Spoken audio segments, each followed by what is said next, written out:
Buenas noches, bienvenidos al Instituto Cervantes. Welcome to Instituto Cervantes. Mi nombre es Javier Valdivieso. I am the director of this cultural center.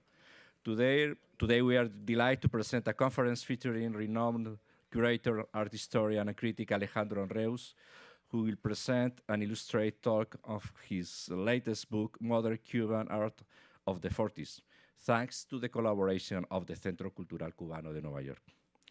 I would like to take this opportunity to introduce you to the next event that we organize with the Cuban Cultural Center, a concert by Cuban singer David Oquendo on February 9 at 7 p.m. This singer is part of the successful Broadway show Buena Vista Cut Social. Finally, we invite you to become members of Instituto Cervantes, a cultural center dedicated to promoting pan-Hispanic cultures. And please to follow our program. Les esperamos con los brazos abiertos. Now I would like to thank the Cuban Cultural Center in New York once again and give the word and the floor to Iraida Iturralde. Thank you. Gracias por haber venido.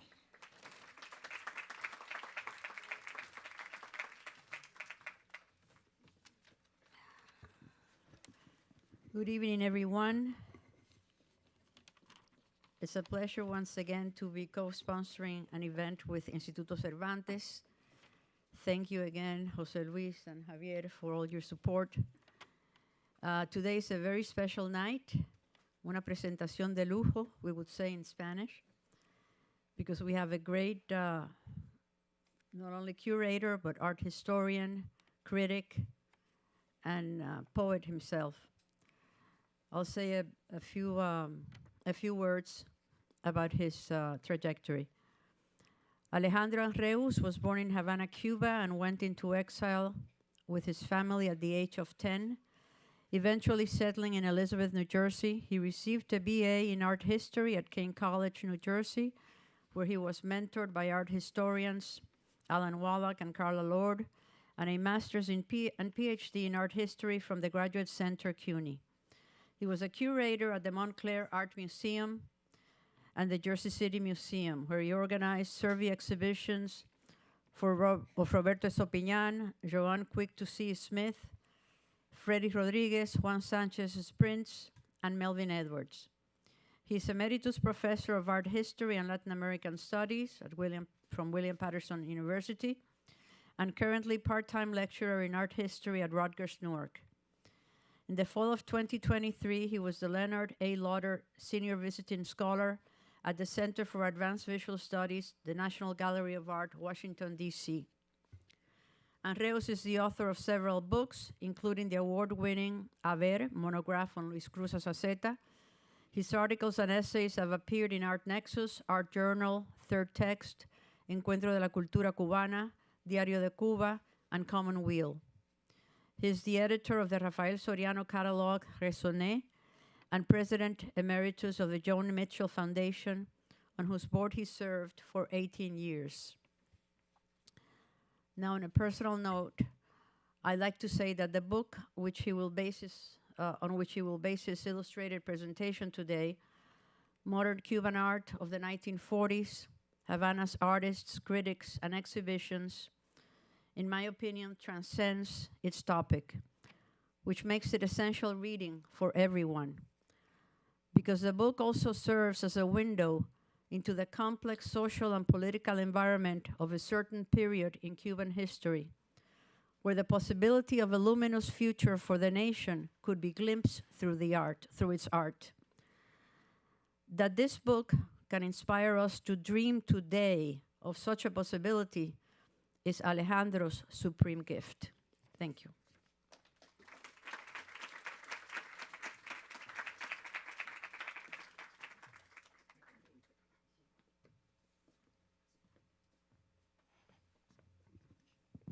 Buenas noches. Can everybody hear me? Okay. It will when it starts. Already I haven't even started and my wife is giving me directions. Thank you to the Cervantes Institute for their generous invitation, and thank you to Iraida and the Centro Cultural Cubano, which is in so many ways a home for all of us who have any kind of connection to Cuban culture. When I teach each lecture an hour and 20 minutes. Please calm down. There's no need to worry. I will manage to do this in 45 minutes because my wife is in the front row and she'll remind me.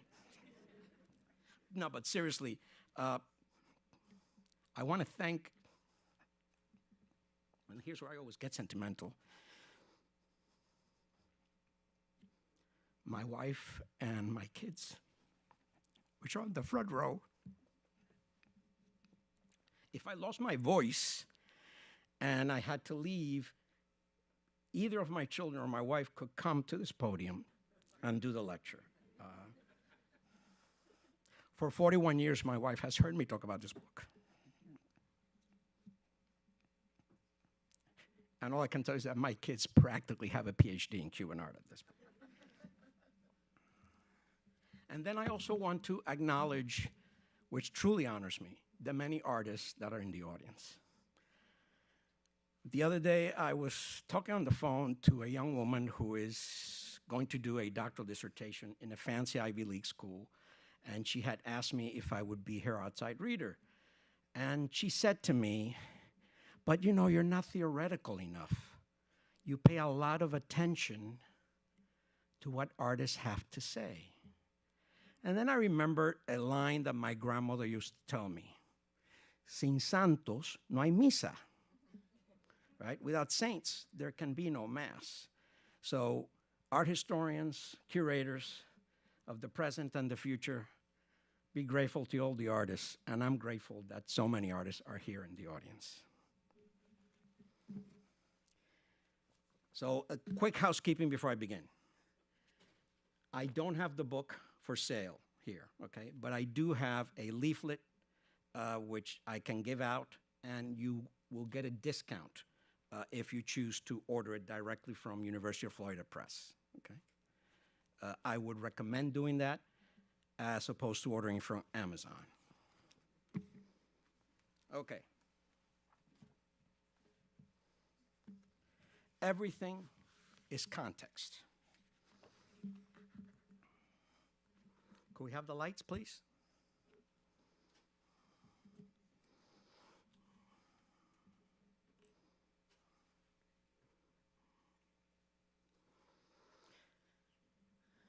Before we actually start to talk about the 1940s and the art that came about in Cuba during that extraordinary decade, you need to understand a few basic social historical facts.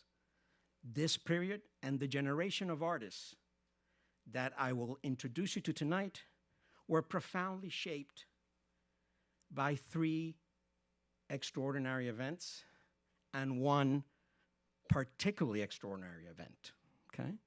One is the failed revolution of 1933.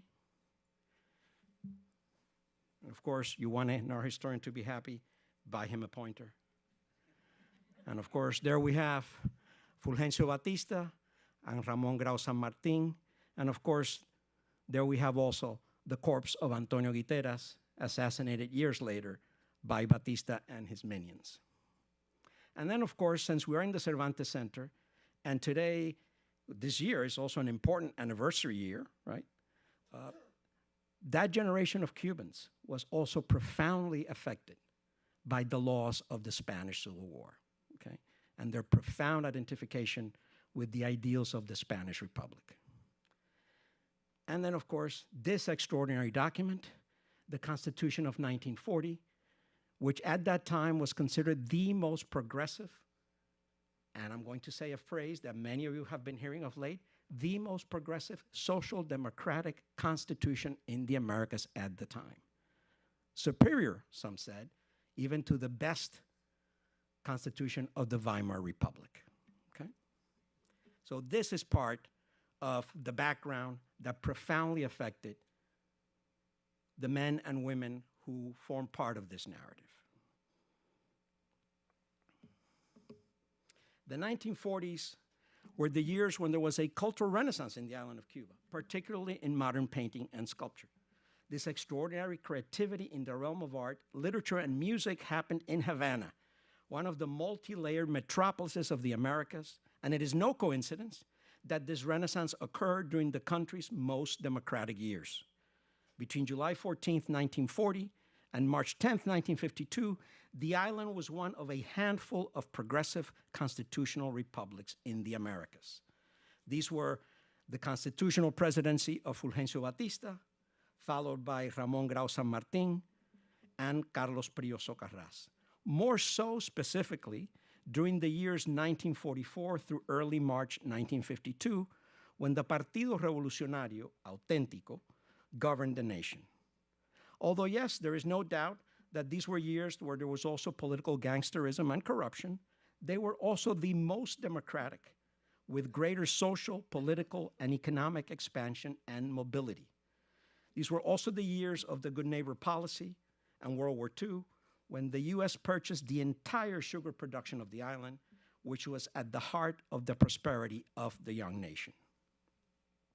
During the Grau and specifically Prio presidencies, the Cuban government also pursued a third way in foreign policy, promoting democracy throughout the Americas, offering asylums to exiles from the dictatorships of Venezuela, Dominican Republic, Nicaragua, and Argentina, as well as having a bureau in the foreign ministry committed to the independence of Puerto Rico. Two generations of avant-garde artists coincided on the cultural stage of the 1940s, and a third began to appear by the end of the decade. In tonight's lecture, I will lay out the cultural context of the moment, present the significant figures of the two vanguard generations, introduce to you the first truly professional art critic curators that defined the canon, mention the plethora of significant exhibitions during those years, emphasizing the 1944 Modern Cuban Painters exhibition at the Museum of Modern Art in New York. Some key cultural organizations in Havana played major roles in the presentation and promotion of modern artists in the 40s, and in the establishment of a new, if insipid, art market. Some of these institutions were founded by intellectuals, artists, and feminist activists. The common link, though, among all of these institutions was their preference for modern art, for creating an expanded space in Havana that supported experimentation, and the reaffirmation of a new Cuban art, and what this meant in the larger construction of the culture within a civic understanding of what the philosopher Jorge Mañach called hacer patria, constructing the nation through the culture.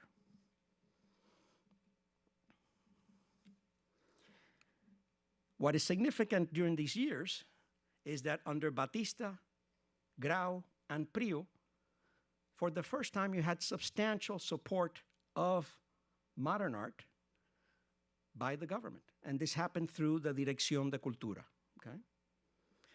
You have first José María Chacón y Calvo, who did it under Batista. That's actually when the first national salons started to take place, where they were actually purchasing and giving awards for the first time to modern art, not the conventional academic art associated with the San Alejandro Academy.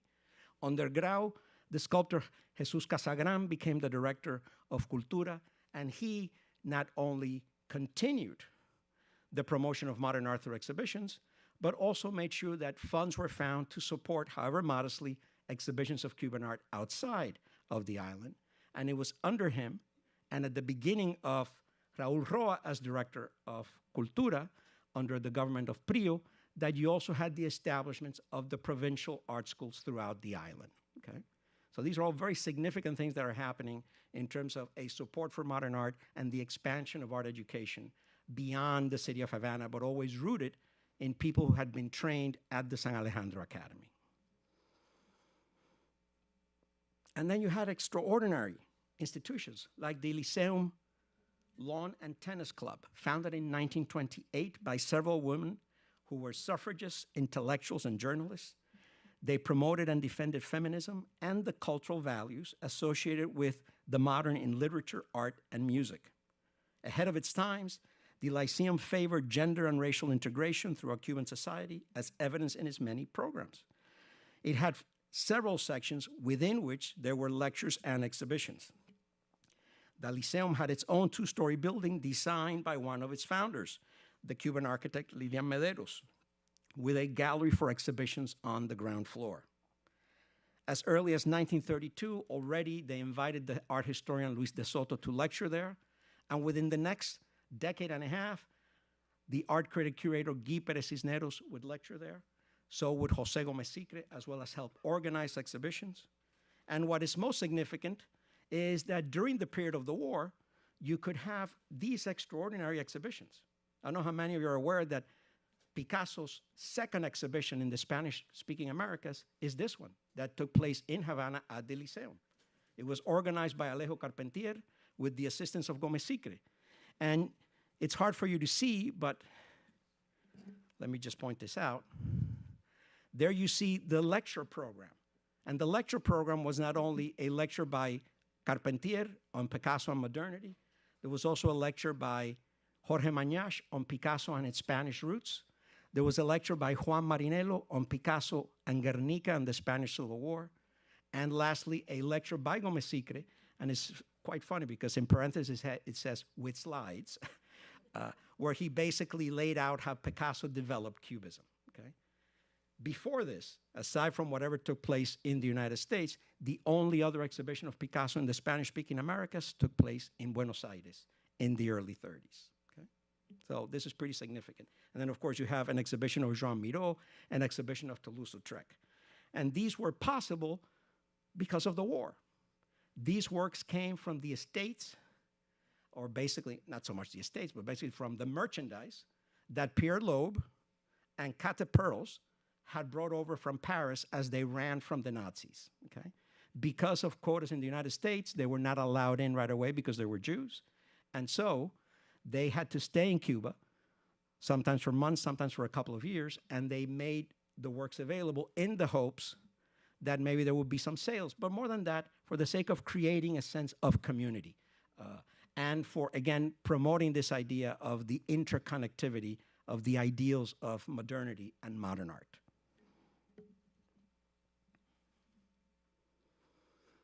Aside from the Lyceum, which, by the way, continued to exhibit modern artists all throughout the next few decades and right up to 1959, when, of course, its relevance and impact diminished and eventually was forced to close its doors by the government on March 16, 1968. But aside from the Lyceum, the other significant institution was the Hispano-Cubana de Cultura, founded by Fernando Ortiz, essentially an organization that was interested in the social sciences with a big emphasis on ethnography, anthropology, and sociology. The Hispano-Cubana also was very much in favor of constant exchanges with La Madre Patria, Spain, and specifically La Madre Patria that was represented by the Spanish Republic, right? But then during its second phase, from 1936 to 47, it started to focus on modern art. And that is when Fernando Ortiz named the 27-year-old José Gómez Sicre director of exhibitions. Now, let's be clear, this was a non-salaried position. But it was there where he basically organized a number of exhibitions before his departure for New York in 1944 to assist Alfred Barr in the Modern Cuban Painters exhibition. And it was also at the Hispano-Cubana where Gómez Sicre organized the first retrospective of Amelia Peláez. And here, of course, you see the great portrait of Fernando Ortiz by Arce, and you see a dinner that shows you some of the key figures of Cuban culture. Okay? This is after the exhibition of Wilfredo Dam in 1946 at the Lyceum, and it was a dinner hosted by Lidia Cabrera at the Restaurant de la Catedral.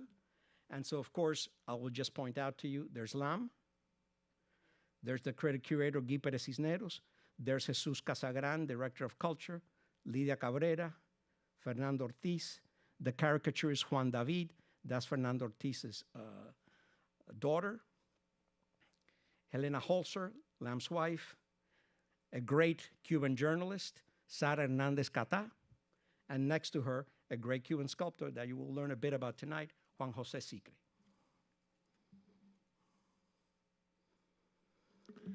And then, of course, there was the short-lived Galería del Prado.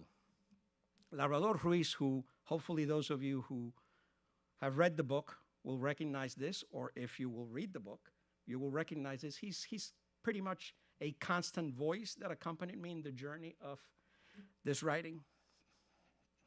And tonight, I'll end my talk by quoting something by Labrador. But Labrador, who had that sort of irreverent Cuban sense of humor, would always say, en vez de que se llamara la Galería del Prado, se debió de haber llamado La Vida Breve. Instead of being called Galería del Prado, it should have been known as The Brief Life, because the gallery was short-lived. It was founded by heiress Maria Luisa Gomez Mena, who at the time was married to painter Mario Carreño. They opened their doors on October 9th, 1942, and closed them sometime between October and November 1944. It was the first and only commercial art gallery on the island focused on modern Cuban art until the arrival of later galleries in the 1950s. Consisting of two large rooms, one with a large window facing the street. It basically had one room where they had changing exhibitions, and one room that was a permanent exhibition of all the artists that it represented. Okay? What is important is the gallery did not give solo exhibitions. The gallery at the Lyceum was what existed for that. Okay? And what is also important is that the gallery represented pretty much first and second generation avant-gardists. It had both painters and sculptors. And during its roughly 2 years of existence, it really was a place where the avant-garde for first and second generation had a permanent forum for being introduced to people in the city, for people that came to the city, and also for tourists. It's interesting that one of the things that I will bring to your attention, because I think is very relevant, considering the exhibition that's currently at the Museum of Modern Art, Galería del Prado represented every single member of the first and second avant-garde, except for Wilfredo Lam. By the time the gallery closed its doors, the only artists that had stayed from the beginning were Mario Carreño, who was married to Maria Luisa, Amelia Peláez, Fidelio Ponce, Carlos Enríquez, Cundo Bermúdez, and René Portocarrero. But before we leave the gallery, what's important for you to know is that during the week the gallery opened, 10 paintings were sold. Prices were modest, ranging from 10 to 15 pesos for a watercolor by Carlos Enríquez or Portocarrero, and you could get a medium-sized oil on canvas by Amelia Peláez for 60 pesos. But these early positive sales misled both Gomez Mena and Gomez Sicre, and soon they really started to feel the war economy. And by April of 1943, only one work had sold, and sales kept diminishing until the gallery's closing at the end of 44. But what is important is that during its brief existence, the gallery served not just as a platform for modern Cuban art in a commercial setting, it promoted both painters and sculptors, and it was the space through which Gomez Sicre, Alfred Barr, Monroe Wheeler, and other staff from the Museum of Modern Art interacted in the organization of the 1944 exhibition, Modern Cuban Painters. By the end of 1944, Maria Luisa Gomez Mena, who you see right here, and of course there's Gomez Sicre. Let me just introduce you to a few people. Next to him is Carreño, Cundo Bermúdez, Alfredo Lozano, there's Amelia. This is a relative of Maria Luisa Gomez Mena. And then you have Roberto Diago there in the background. And you have also the sculptor Eugenio Rodriguez. The rest are all people that were associated with Maria Luisa's family and business. But basically what happened was that by the end of 1944, Gomez Mena had separated from Carreño, and her interest in modern Cuban art had cooled off. She was traveling throughout South America, and by the following year, she was involved with the Spanish poet Manuel Alto Laguirre, who would be her companion until their death in a car accident in 1959. But however briefly, she was the right patron with funds at the right time for modern Cuban art, even if her commitment had been fleeting. And of course, key in all of this is that she basically paid for all of the transportation and the insurance for the 1944 exhibition, Modern Cuban Painters, as well as paid for the publication associated with the exhibition. So if you have read in the literature a comment that's been erroneously repeated, that Wilfredo Lam refused to participate in the exhibition because it was an official exhibition sponsored by Batista's government. That is an absolute lie. Lam was invited by both Barr and Gomez Sicre. He chose not to participate in the exhibition. The exhibition was a private, I want to repeat that word, act, basically patronized by Maria Luisa Gomez Mena. Okay? But we'll get into Lam a little bit later and the complexities of his life in Cuba.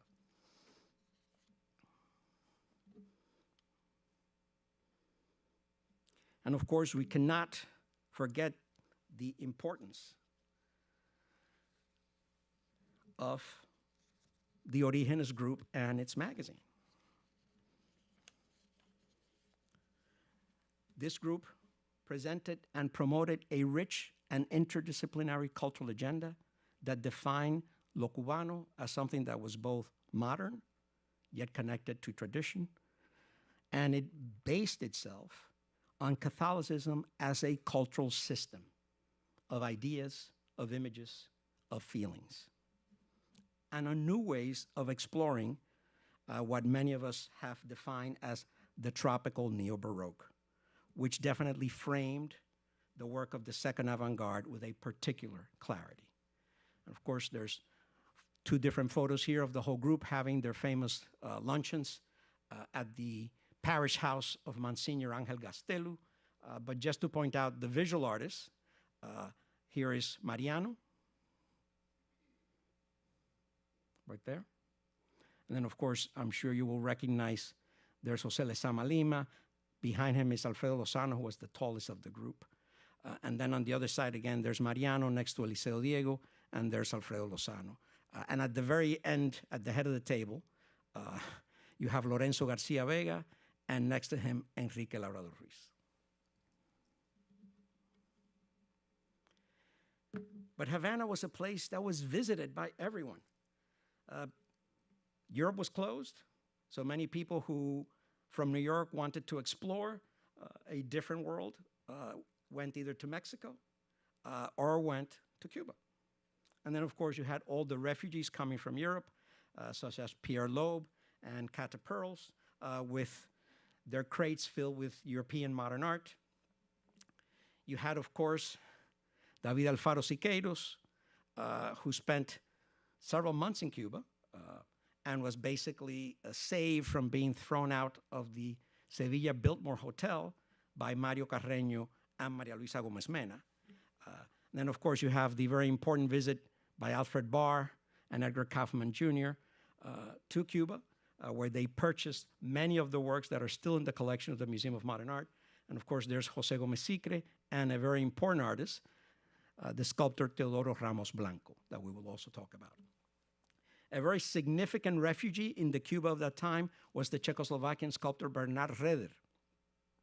Reder basically brought the influence of Mayol and new direct carving techniques that influenced not so much Lozano, but the next generation, the third generation of the avant-garde, which will include major figures such as Roberto Estopiñán and Agustín Cárdenas. And then last but never least, George McNeil, born and bred in Brooklyn, founder of the graduate program at Pratt Institute. McNeil had been to Mexico, and when he returned, he said he found the Mexicans too dramatic, and that the only artist that really moved them, who had pictorial elements, was Orozco. He had money to spare, he was on sabbatical, and he asked his good friend Stuart Davis, where should I go? Stuart Davis had been to Cuba in the 1920s, and he said, go to Cuba. They have great color, and the people are not as dour or tragic as the Mexicans. And so George McNeil went. And in one of those, serendipities of life, he rents a room in a building where René Portocarrero and Raúl Milian lived. They become friends. They introduce him to Mariano. Mariano, of course, who spoke English, takes him around, introduces him to everyone within the first and second avant-gardes. And most significantly, and I know there's a number of modernists in the audience, McNeil brings to Cuba books of Cézanne and Matisse. And he speaks to the Cubans of what he has learned from his teacher, Hans Hofmann, about push and pull, pictorial density, and the importance of thick and vibrant colors, okay? So here you have the Cubans dialoguing with the New York School even before the New York School had been identified, okay? McNeil would stay several months, and before his departure would exhibit his work at the Lyceum. Oh. Something happened here. Oh, thank you. Here you have some of the other visitors. Of course, Pablo Neruda, Cat Pearls, Manuel Torraguirre and his wife Concha Mendez, and André Breton, who actually was in Cuba twice, okay? He was in Cuba in 1938 on his way from meeting with Trotsky and Diego Rivera, where they did their famous manifesto towards a free revolutionary art. And then towards the end of the war, he stopped in Cuba on his way to Haiti to lecture. Okay, luckily for me, I was friends with Mary Lowe, who I interviewed extensively, and Mary Lowe, who you'll hear about shortly, very important surrealist Cuban/English poet and Trotskyist, was the person who received Breton with Lam when he was on his way to Haiti. And Mary Lowe would always remember that Breton said to her, and this was on his second trip to Cuba, that he didn't think he could come back to Cuba because Cuba was a little too surrealist for him. He was quite amazed when he was taken to the Parque Central, and the lottery vendor, instead of mentioning numbers for the lottery, would say, monja, mariposa, pipa, enano. And of course, Cuba knew that those names actually were associated with numbers. A significant polemic that takes place before I jump right into the actual paintings and sculptures that you're all going to see takes place between July and September of 1944 in the pages of two periodicals, Información, where the poet Gastón Vaquero wrote, and Gaceta del Caribe, where the essayist Juan Marinello wrote. And towards the end of the war, they argued about something that has been an ongoing issue in the art of the 20th century, right up until contemporary art, and it was on the nature of art and politics in a world after the end of the war.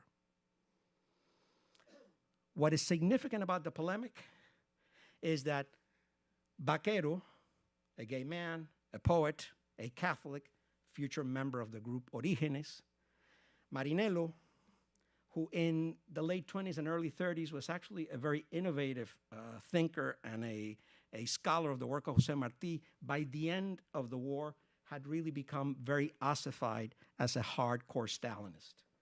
And so the argument was, what should be the nature of the relationship between art and politics? Vaquero basically said, after the experience of fascism, the artist must always have autonomy, and the work of art must have autonomy. And Marinello said, no, because of the experience of fascism, the artist must be hardcore in representing the social, political realities of the time, and if possible, utilize social realism. It is a fascinating polemic because, of course, Marinello's valid point is that the artist cannot hide in an ivory tower while the world is on fire. But Vaquero's point was that, of course, an artist could have politically radical ideas, yet still be committed to the autonomy of the work of art. Okay? I think, in a way, they both, through the trajectory of their lives, made severe compromises. Vaquero ended up being associated with the Batista dictatorship in the 50s, yet I think Vaquero ended up being an extraordinary, heroic figure in the exile. And Marinello, of course, completely associated himself with the Castro regime and became even more Stalinist, to the point that in the late 50s, he will write an essay called Conversación con nuestros pintores abstractos, a conversation with our abstract painters, where he will basically say, abstraction is not valid, you must paint social realism, Satanov was right. And this is in 1956. But this is something that will set the stage for other polemics that will continue in Cuba right up to the infamous reunion at the Biblioteca Nacional in 1961, where a guy who, as Vaquero used to say, I think he's going to be remembered at, oh yes, the man who ruled Cuba during the age of Lezama, said, everything within the revolution, nothing outside of the revolution, right? So all of that can be traced to this early polemic in 1944. And then we get to the first vanguard. The artists that I'm going to basically show you are the artists that ended up, except for the sculptors, who unfortunately were not included, but the artists who ended up being highlighted and promoted in the 1944 exhibition at MoMA. Of course, first and foremost, Victor Manuel Garcia, the first one to actually come back from Paris, exhibit in 1927. He absorbs the influence of certain Italian primitives, the influence of Gauguin, and to a lesser extent also the influence of Modigliani, okay? His art is of incredible simplification and elegance at its best, but in all fairness, by the end of the 1940s, he ends up finding a formula that he pretty much continues to repeat right up until his death. But again, a significant figure historically. And then, of course, El hombre caballo, el hombre tormenta, as his friends used to call him. The man who thought he was a horse, the man who was a tornado. And this is Carlos Enriquez. For those of you who are connected to American art, he was Alice Neal's first husband, who abandoned her in New York City to go off to France. But Enriquez is, from the point of view of, for example, Gómez Sicre believes that the three really significant figures in the first vanguard are Enriquez, Amelia, and Ponce, because they come up with these expressive languages that are profoundly personal and at the same time connected to cosmopolitan styles and yet rooted in the reality of Cuba. And of course, you can see this extraordinary synthesis of surrealism, the movement of futurism, a profound study of the technique of 17th century Spanish painters, particularly an emphasis on glazing and all these layers of color. The landscape, the body of the woman, this intense eroticism, to the point where, of course, he creates this whole mythology, which he himself called romancero criollo, right, a peasant ballads, where he fuses the landscape, the man, and the woman. And I have always argued that part of the intensity of his work is also rooted in his profound frustration at the social reality of Cuba. He is not a political painter in an obvious sense, but he is expressing, through this incredibly violent eroticism, a reaction to the reality of the Cuban male, the Cuban landscape, the Cuban female. And then, of course, the greatest of them all, the one female among the first vanguard. Amelia was, of course, a brilliant student, the favorite student of Leopoldo Romagnac, somebody who won all the scholarships and the awards, studied at the Art Students League in New York, and then went to Paris, where she stayed from 1927 to 1934. And it was there where she studied with Alexandra Exter, the Russian constructivist who was a profound influence on her, and where she befriended artists like Matisse and Braque and Picasso. And I have it from pretty good sources that she would actually cook arroz con frijoles negros y tasajo for Picasso, and that Picasso enjoyed eating it very much, okay? When Peláez returns, she develops this extraordinary language where she's fusing cubism, fauvism, but she's doing it through the specificity of the environment of Cuba, neo-colonial interiors, the dense Baroque architecture, the sense of color, and the specificity of certain fruits and flowers. Okay. She will be the most consistent in terms of the quality of her work and her ability to maintain the steady artistic production right up until her death at the end of the 60s. And her art also has an incredible sense of humor, as you can see from her version of Manet's Olympia from the 1940s. The other artista maldito of this first vanguard was Fidelio Ponce de Leon. And Ponce is, of course, the odd man out. This is somebody who does not use color. This is somebody who does not paint the tropics. This is somebody who is a monochromatic artist, and the one artist of this whole generation who did not travel to Europe. As a matter of fact, he never left Cuba. Ponce is one of the most fascinating, eccentric artists we could ever encounter throughout the Americas and the 20th century.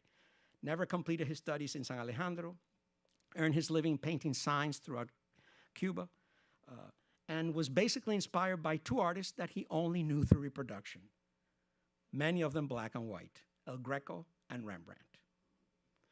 But what I would argue is that what makes him such an extraordinary artist is that he paints the underbelly of the Republic. His is a world where light is burning and blinding, where there is no color, where saints are hallucinating figures, such as his St. Ignatius, which, by the way, was inspired by a poem by Garcia Lorca. And, of course, the wonderful Five Women, which is not merely a satirical representation of ladies of the upper class, but I think it's something much more profound. He's painting basically cuerpos sin alma, right? Bodies without souls, these sort of petrified, empty shells, okay? And in that, he is one of the most original and authentic expressionists in all of the Americas. Fascinating little tidbit that maybe if you ever on Jeopardy might come in handy.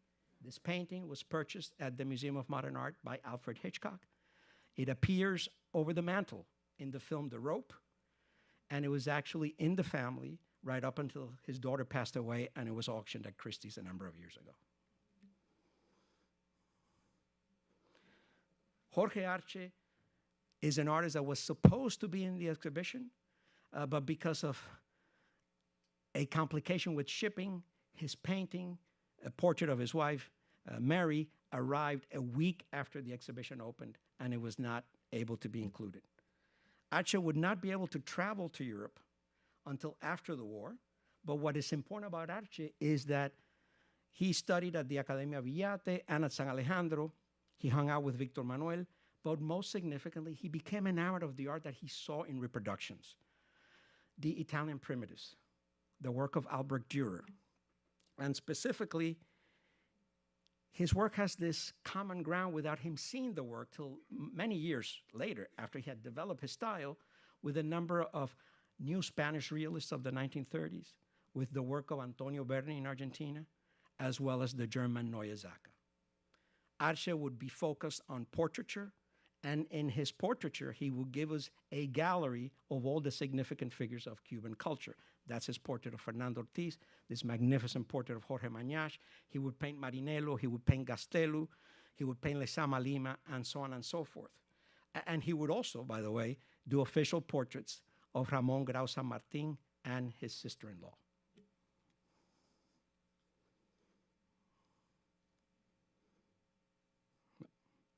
The two sculptors that were not included in the exhibition in MoMA are the pioneers of modern sculpture in Cuba, and that's Juan José Sicre, which many of you probably know because of his Martí monument in what used to be known as La Plaza Cívica. From Matanzas, Central Rojas, he studied at the Academia San Alejandro, then went to Europe, spent some time in Spain where he worked with Victorio Macho, and then made his way to France where he actually studied under Antoine Bourdelle, who was, of course, an assistant to Auguste Rodin. Among Sicre's classmates are two artists that became giants in the art of 20th century Europe, Alberto Giacometti and Germaine Richer. Okay? They were all students of Antoine Bourdelle. When he returns to Cuba, he favors this kind of very simplified, almost neoclassical approach to the figure. There you have an early portrait of his wife from 28, and these were the kinds of carvings that he was doing in 1940s, okay? Using native Cuban woods, and almost, we could argue, his women tend to be the three-dimensional equivalent of Victor Manuel's women. These are mestiza women. These are women who come from humble backgrounds. And like in many of the women by Victor Manuel, they also have a kind of air of melancholy about them. And of course, the other figure, Teodoro Ramos Blanco, who came from a very modest background, Afro-Cuban man. In order for him to complete his studies, he actually worked as a night policeman while pursuing his studies in San Alejandro. When he finally finished his studies, he won the competition for the monument of Mariana Grajales. And that's what allowed him to go to Europe. And in Europe, he basically perfected his carving technique. He returns to Cuba. And in Cuba, he actually is one of the first who enters as a professor in La Anexa de San Alejandro, and he is the first tenured full professor of sculpture who is an Afro-Cuban man at the Academy. Like Sicre, he also introduces direct carving techniques using native Cuban woods and celebrating the beauty of Afro-Cuban culture, okay? This was a leading figure in his lifetime. He was a close friend of Langston Hughes. He came to New York, exhibited with the artists of the Harlem Renaissance, and he is somebody who really still awaits a major monograph and exhibition. And then the prodigal son. What is significant about Lam is that Lam belongs to the first vanguard by terms of his age. He's born in 1902. But he does not return to Cuba until, of course, the early 40s because of the war. So by the time he returns to Cuba, you have the second vanguard basically coming of age and getting center stage, okay? Lam is one of the most extraordinary artists. There's no doubt about that. Without a doubt, he is the Cuban modernist that has received the most exposure, more exhibitions, more books. He is part of what I would call the canon of Latin Americans that is accepted into the larger canon of 20th century art with Los Tres Grandes, Joaquín Torres Garcia, Roberto Mata, etc. But Lam has what I would call a complicated relationship with his fellow Cuban artists. When he returns to Cuba, he doesn't associate with any of them. He thinks he is better than them because he's coming from a European experience. He was part of the Surrealists in Paris, okay? The other significant thing, and I think this is important to keep in mind, is that there was also an important separation politically between him and the vanguards, okay? The vanguards, to an extent during this period, were what we might call compañeros de ruta, or fellow travelers, okay? I mean, they received Siqueiros in Havana after he had attempted to assassinate Trotsky, okay? Lam came from a very independent series of left-wing elements in Spain during the Civil War, where he did fight. Then he gets to Paris. Through Picasso and Dora Maar is introduced to Breton, and with Breton, he then enters the whole Trotskyist world connected to Surrealism.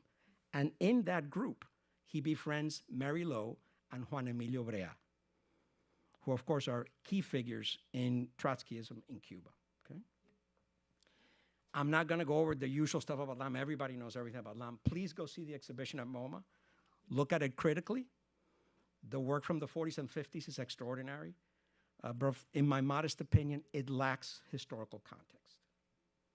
But what is significant about Lam is that when he returns home, he has absorbed everything, okay? He digests everything. And in the 40s, and you can see it with La Silla, the study for the jungle, of course, which is in the collection of the Museum of Modern Art. And here you have, of course, Lam, Elena Holzer, Robert Altman, a very important French Jewish refugee in Cuba during the war, with Pierre Matisse. And don't you find it interesting that it's the French guy, right? This is taken at the Hotel Nacional, who's the guy, in the swimming trunks swimming, and the Cubans are all dressed very formally around him.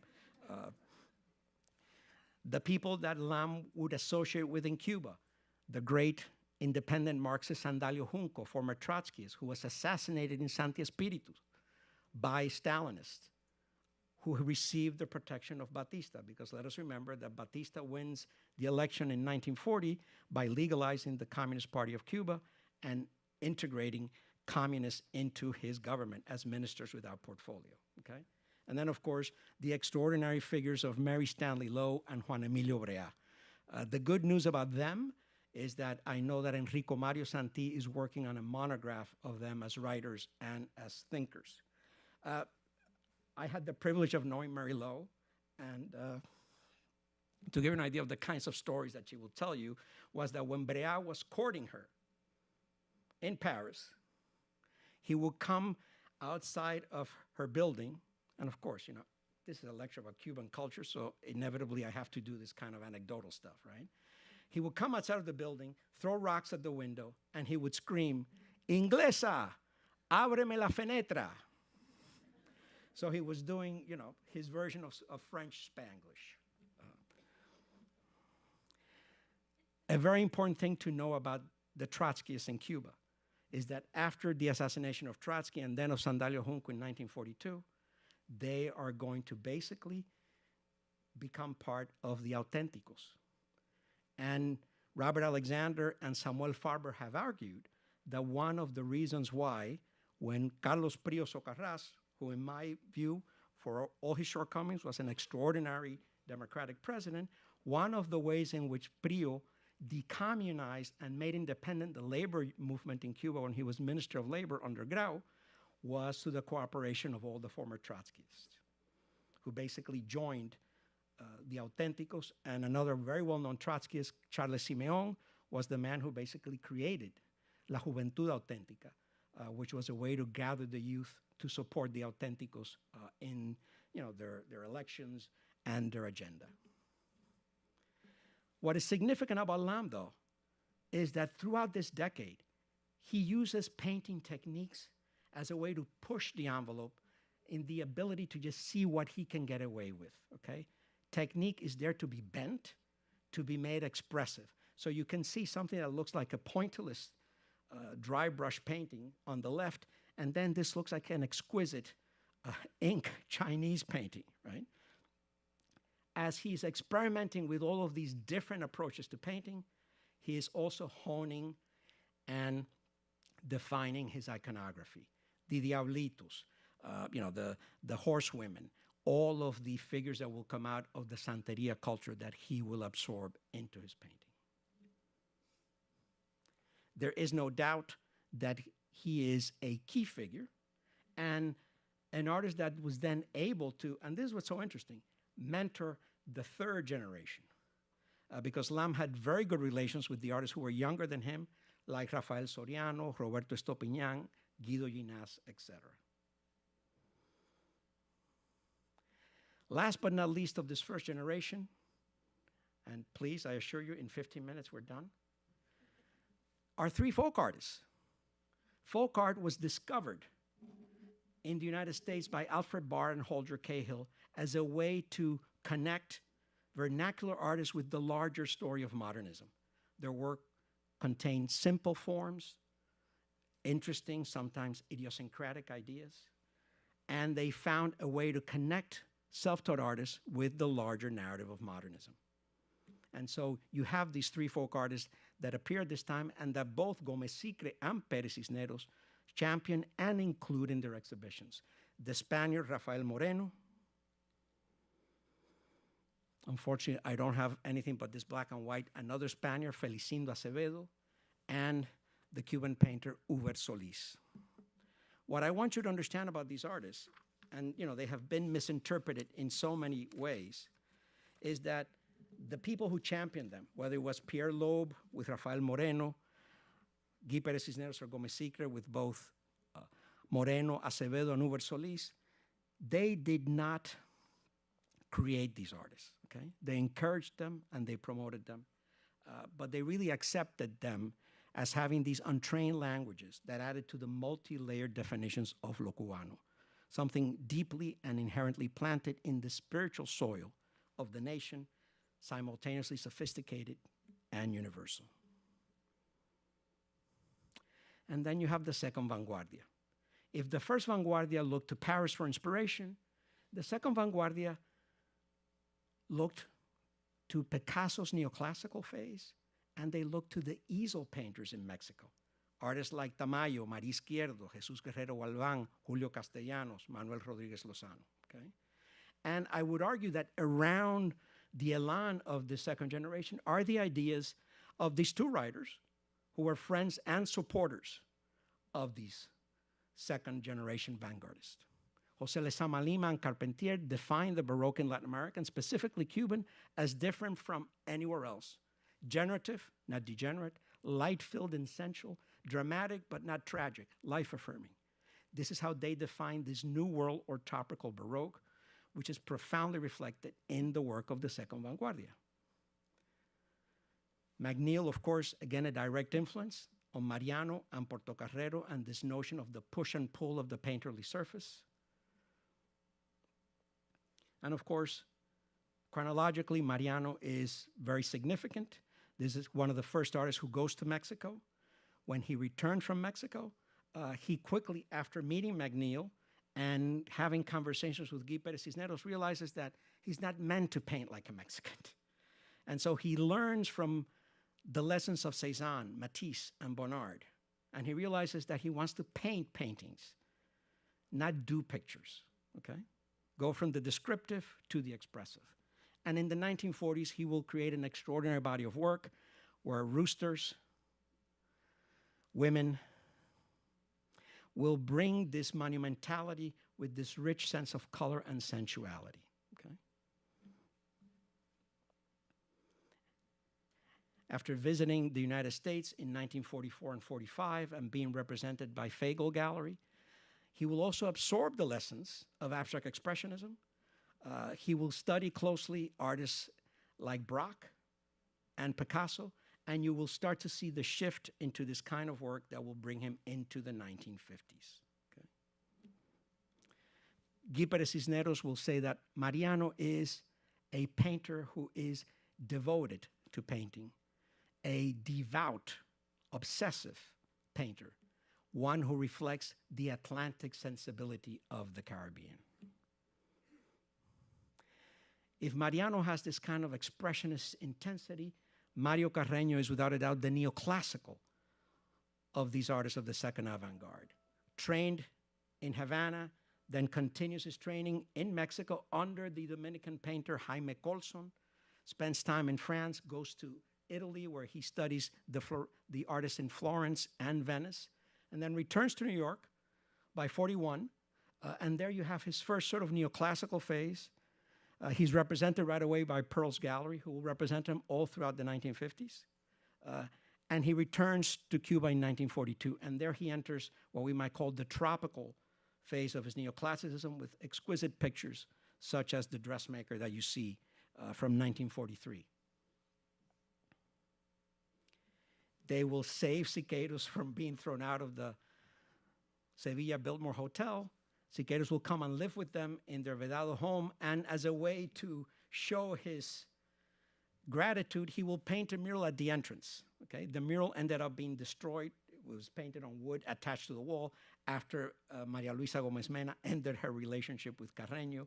But here you have them planning the mural, and there you have Carreño without a shirt, with the Dachshund dog of Maria Luisa, which was named after her first husband, and of course 2 assistants. And there I'm showing you a detail of the mural, which is supposed to be an allegory between the black and white races of Cuba. What is significant is that in this moment, Siqueiros influences Carreño to start using Duco paint and to create a set of pictures that truly are among his most extraordinary. You have the Afro-Cuban dance, the sugarcane cutters, and the fire at the Batey, where Siqueiros' influence is absorbed, but is absorbed with a sense of color that reflects the tropics, and it has a sensuality that Siqueiros never really has in his monumentality, okay? But by 1946, Carreño is living in New York, and he enters a much more organic abstract phase. And of course, by the 1950s, he becomes one of the concreto artists working in Cuba. Okay?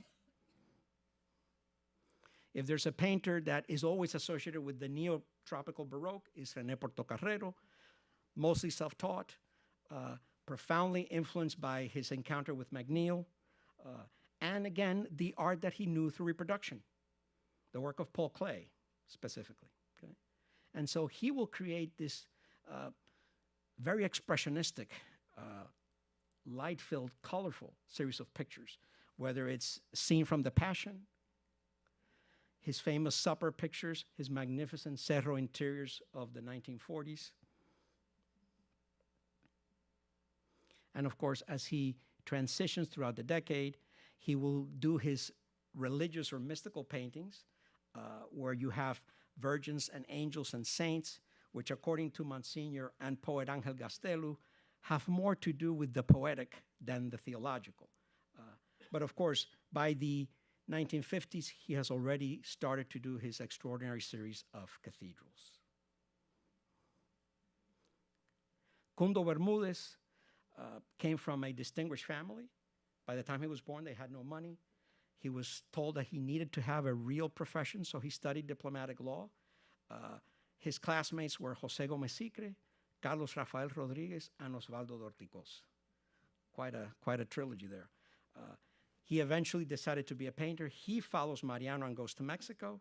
He studies with Guerrero Galván, and he develops an art that has this kind of awkward charm that reminds us of folk art. His figures have this kind of ochre bronze tonality to them. And he paints everyday scenes, as Gómez Sicre wrote, things that represent everyday life in Cuba as the pleasurable and enjoyable experience that it is meant to be. All of his figures, except for his portraits of individuals, all have a family resemblance. They all look like Kundo. They have long noses, and they favor these hieratic poses that remind us of both folk art and Egyptian art. But I also add that there's this whole other narrative within Kundo, and it is his gay sensibility, okay?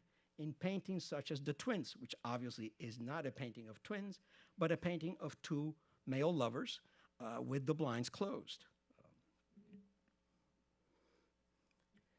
The magnificent portraits of Julio Lopez Berenstein. By the way, the photographs that you saw of the artist, those were taken by Julio Lopez Berenstein. His portrait of Maria Luisa Gomez Mena, and of his on and off companion, Heriberto Leret. Kundo was obsessed with, barber shops, parks, balconies, and the charm of those aspects of everyday life. And he was also obsessed with music. And he told me in an interview, which of course I promised him not to publish until long after he was gone, and of course I have it in the book, this painting, Nudes at Midday, includes a self-portrait. And the self-portrait is Kundo, the music lover, reading sheet music right in the foreground. By the end of the 40s, his art starts to acquire a flatness of form, and his colors start to be more acidic. Of course, the sculptor of the second generation, Alfredo Lozano, studies in Mexico, works with Ortiz Monasterio, returns to Cuba. Very close to Mariano, they always exhibit together. By the time they get to New York in 44 and 45, he's exposed to the work of Brancusi at the Museum of Modern Art, and his art starts to transform itself. But these early figures, such as the Embrace and these two figures that he exhibited in 1941 and 1942, show you the early work that he produced, this kind of very solid fusion of this sort of archaic style with a sense of Baroque density. And of course, again, Orígenes, and you see his evolution towards the end of the 40s into a much more organic, looser figuration, which of course will end in the abstraction of the 1950s. Lesser figures are Felipe Orlando, who will truly come into his own as a painter much later in the 1950s and early 60s, but he's also included in the 44 show. And of course, Luis Martínez Pedros, who's a magnificent draftsman in the early 40s, working with this kind of neoclassical, Baroque, surrealist sensibility. But of course, by the late 50s, he will be fully a practicing concreto artist, and he will produce the exquisite Aguas Territoriales series in the 1960s. A key transitional figure, Roberto Diago, who was the youngest person included in the MoMA show of 44 and the one Afro-Cuban, okay? There's the painting that he exhibited, Woman with Sunflowers, which has been lost. And here's an example of the kind of work he was doing in the late 40s. An extraordinary talent. I heard from both Rafael Soriano and Roberto Estopiñán that when they graduated from San Alejandro, they all went at the same time. They had no idea what they were doing. Diago knew exactly what he was doing. And so you see his evolution from these types of subjects to this richer, complex type of abstraction. His life would end tragically in 1955 when he would either be thrown or fall from a balcony in Madrid, where he was with a scholarship to study art that Gaston Baquero had gotten him through the Franco government. I'm just about finished. These two gentlemen will create the canon of what modern art is in Cuba. The two could not have been more different. Guy Pérez Cisneros, aristocratic, of French descent, always spoke Spanish with a slight French accent, a diplomat of career, family with social connections. José Gómez Sicre, a son of Matanzas. His father was the youngest general of the Cuban War of Independence who died when he was merely 6 years old. The family then went through very hard times financially, but he also studied diplomatic law. What they had in common, they spoke French and Italian fluently. They both spoke English. What they did not have in common, Guy Pérez Cisneros favored Victor Manuel as the founding figure. Gómez Sicre believed that Amelia, Enriquez, and Ponce were the more original founding figures of the first avant-garde. Guy Pérez Cisneros looked for his compasses to Paris, French art criticism, and specifically, because he was a devout Catholic, the aesthetic ideas of Jacques Maritain and Etienne Gilson. Gómez Sicre, hardcore MoMA man, a mentor to him was Alfred Barr. For him, modernity was defined by the museum and formalism and the ability to see all of the different phases of modernity, from painting to film to graphic design. That was the point of view that he would then bring to his many years as head of the visual arts section in the OAS. They defined the canon. They detested each other. Guy Pérez Cisneros, together with Domingo Ravenet, did the major exhibition in 1940, 300 años de arte en Cuba. And Gómez Sicre did, of course, Pintura Cubana de Hoy, paid for by María Luisa Gómez Mena, which served as the catalog for the 44 MoMA exhibition, okay? But look at how visionary this guy was. The book was bilingual. And the book also included photographs of the artists that I have shown you throughout the evening, taken by Julio López Berenstein. So this whole idea of making sure that the living artist as the source of the work, hear me, young curators and art historians, always at the center of who are the workers that create the visuality that define the nation. Of course, the bulletin of the exhibition, that is a photograph of the party the evening before Gómez Sicre and Carreño came to New York to assist Barr in the exhibition. María Luisa Gómez Mena was supposed to come with them, but María Luisa's first husband was a Spaniard by the name of Francisco Vives, who was a captain in Franco's nationalist army. And in 1944, that was seen as problematic, giving a visa to a woman who had been married to a fascist.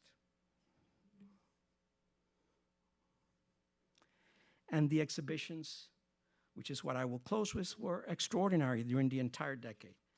The exhibition at MoMA, of course, is the one that is most well known, is the one that really set the standard of the canon for what would be understood as Cuban art for the rest of the decade and into the 1950s. Just quickly before I end, I just want to give you an idea of the kinds of exhibitions that took place. These, of course, are, sadly, these are the only photos that exist of all these many exhibitions throughout the decade, the ones taken at MoMA. And then, of course, in '46, this exhibition that took place in Mexico, organized by Guy Pérez Cisneros and Domingo Ravenet. And in this exhibition, they had all the artists Gómez Sicre had, and they also, of course, included Lam. But just to give you some highlights as I close, a total of 16 group exhibitions between the massive and historic 300 Years of Art in Cuba in April 1940, held at the University of Havana, and the last one, the more contemporary Art Cuban Contemporain at the Musée National d'Art Moderne in Paris in 1951. Some of the highlights, obviously, the show at MoMA from March 17th to May 7th, which was then followed by Cuban Painting Today, which was a reduced version which traveled between October 44 and April 46 to 12 venues throughout the United States, including what is today the American Museum of Art, the Smithsonian, which was then called the National Museum of Art, the San Francisco Museum of Modern Art, okay? That was followed by Le Peintre Modern Cuban at the Centre Art in Port-au-Prince, Haiti in 45. Exposición de Pintura Cubana Moderna, the National Academy of Fine Arts in Guatemala City. Pintura Cubana Moderna, Palace of Fine Arts in Mexico City. This one you'll have to forgive my pronunciation. Sed Cubanska Malare, 7 Cuban painters at the Museum of Fine Arts in Stockholm, Sweden, October, November 1949. Art Cuban Contemporain at the Musée National d'Art Moderne in Paris, which, by the way, was an exhibition where Carmen Herrera participated. And then lastly, but most significant, the beginning of the 50s, Modern Cuban Art had pavilions in the first 3 Sao Paulo biennials, 51, 53, and 55.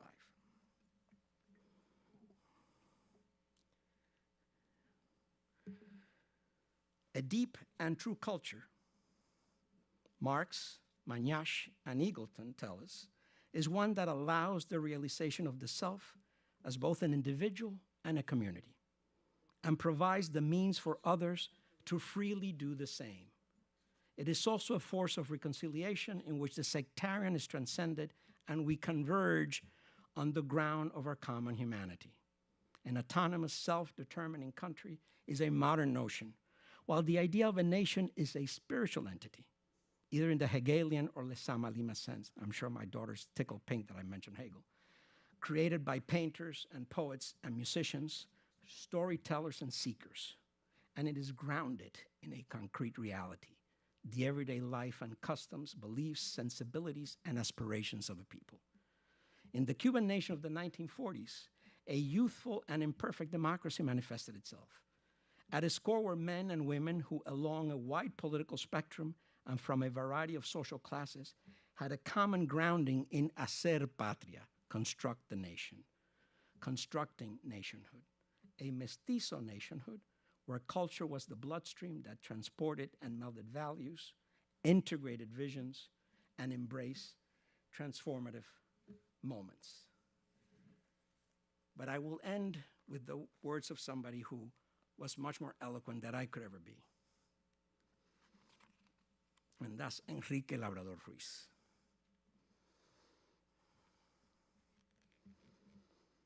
The nationalism and left-wing populism of the 20s failed with the Revolution of '33. Yes, we have some great paintings, literature, and music from the period, but populism is not the answer. Magnash's project of an ethical and elitist nationalism failed. Marinello failed with Stalinism. You know, I was a communist from the end of the war until Berlin. Neruda, my dear Neruda, convinced me, but I was wrong. Then Lezama had his proposal, deep, authentic, but elitist. You cannot hide in an ivory tower while the nation burns. We should have seen the nation, the republic, its culture, as a large house with wide doors and open windows, where we should all have sat on its porch, and as the wind caressed our faces, conversed, and listened. Muchas gracias.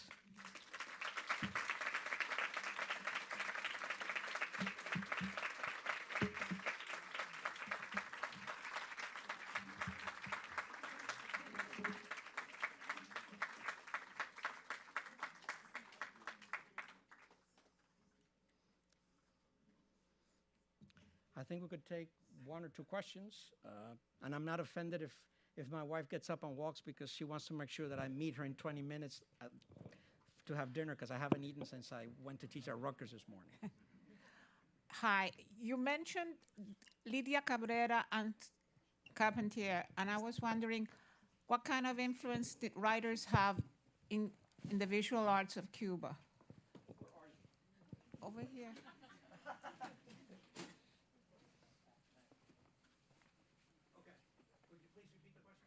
Yes, you mentioned Lydia Cabrera and Carpentier, and I was wondering what kind of influence did the writers have in the visual arts of Cuba? Well, they had a profound influence starting with the first vanguardia. Right? I mean, you had people like Magnash and Marinello, and you had Bayagas, who were all writing about art, etc. So yes, they had a profound influence. With Lydia Cabrera, it's very interesting because Lydia Cabrera was a champion of they went to Europe together, and that's a whole other aspect of Amelia that needs to be explored in terms of people who are interested in issues of gender and sexual identity. But then the artist that she really focused on was Lam. You guys need me to have a mic? Yes. Okay, all right. But you know, you got to be careful. You give a Cuban a mic, and you never know what can happen. I think that what's interesting about Lidia Cabrera is that she then focused exclusively on Lam, and she promoted Lam more than anyone else. And there's actually a polemic, which I mentioned in the book, and others have mentioned, which is she ends up writing a letter to the Gaceta del Caribe, criticizing the exhibition of 44, criticizing Barr, and criticizing Gomez Sicre, and then very much supporting Lam's exhibitions at Pierre Matisse. You know, what was that all about? I think it was something as simple as diferentes capillas, you know, different cultural chapels and tensions between them. But there's no doubt that, you know, she was a champion of his work. It is interesting, of course, as you all know, he very quickly distanced himself from her after 1959. A couple of other questions. Yes? I'm curious, going back to Lam. Wait a sec. Hold on, they're going to give you a microphone so that...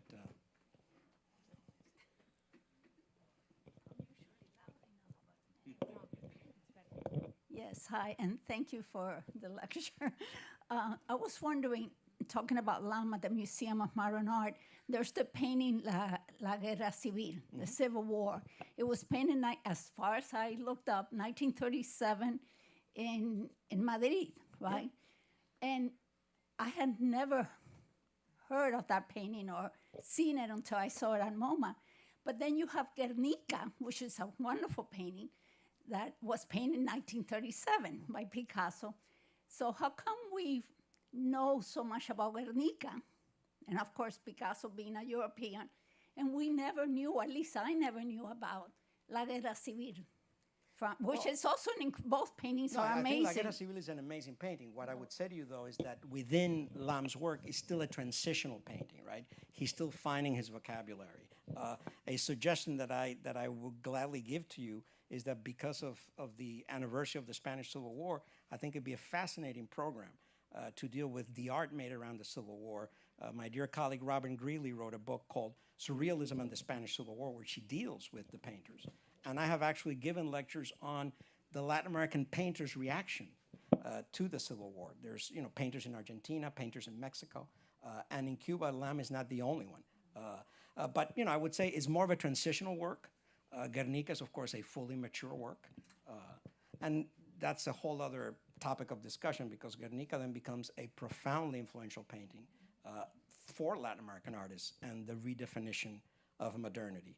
You know, many years ago, I asked Carlos Mérida, the great Guatemalan modernist, you know, why was Picasso so central? You know, I was trying to, you know, I was being a bit of a pain in the ass, right? The kind of thing that you ask.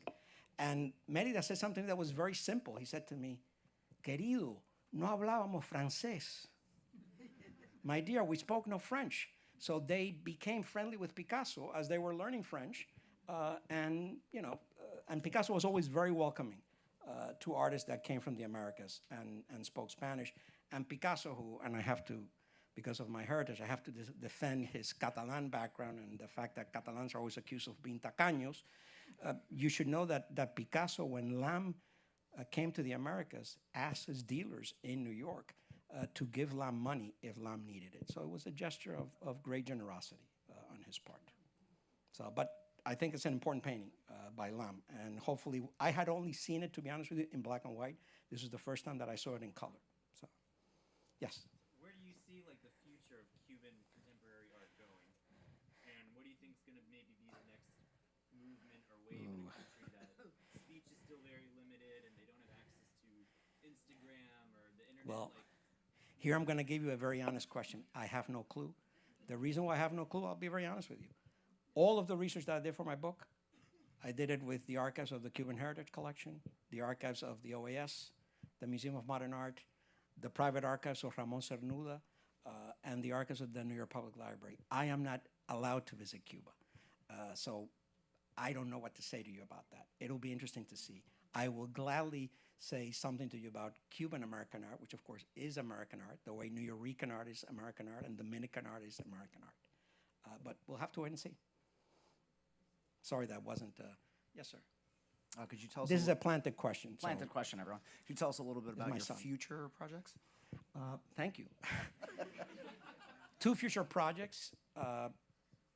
I was at CASVA as a senior visiting fellow, so I have been working on a book that has the working title, States of Loss, Acts of Resistance. There's actually 3 artists who are part of that project in the audience, and it's dealing with artists who are rooted in the Caribbean and how their work reflects the issue of dictatorship, exile, and the weight of colonialism. These are, of course, artists who are Cuban, Dominican, Puerto Rican, and Haitian. And then the other major project, and I'm going to embarrass him a little bit. I'm part of a curatorial team between the Phillips Collection and the Whitney Museum, 3 curators, and we are organizing the first major traveling retrospective of the extraordinary painter Juan Sanchez, who is actually here in the audience. Pay attention, it opens in Washington, D.C. in the summer of 2027, and then it will come to New York. Thank you. One last question, and then I really got to go because my wife is going to be angry.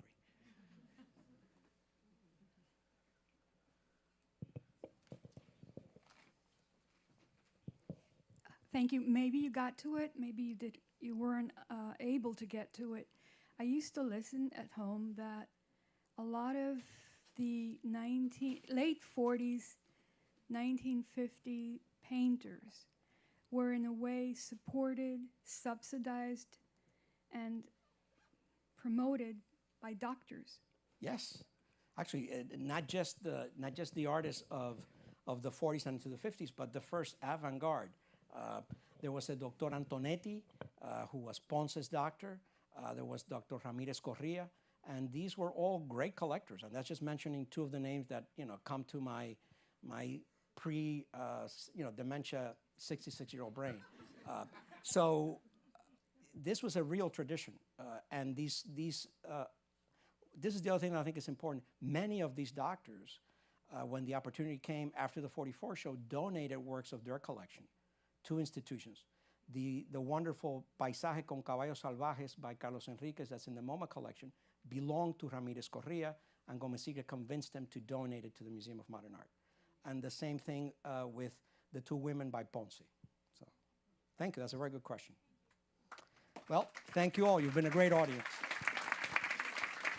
I'm gonna leave the leaflet here in the front, so if you want to buy the book, use it because then you can get a discount and you don't get to buy from Amazon, okay? Thank you again. Bueno, nadie se durmió, que es lo importante.